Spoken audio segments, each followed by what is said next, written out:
In this video, we'll show you how to perform a Z report without a cash declaration in a venue with multiple POS terminals.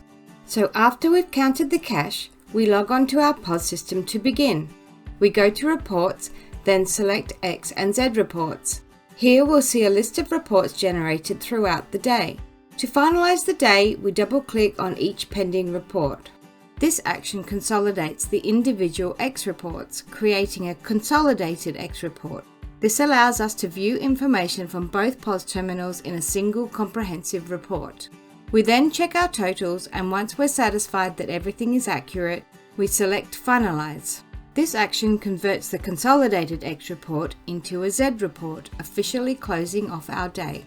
If we need a hard copy, we simply click on the print button and our Z report is now complete. Thanks for watching. For more helpful guides, visit our PowerEPOS training center at triniteq.com/learn.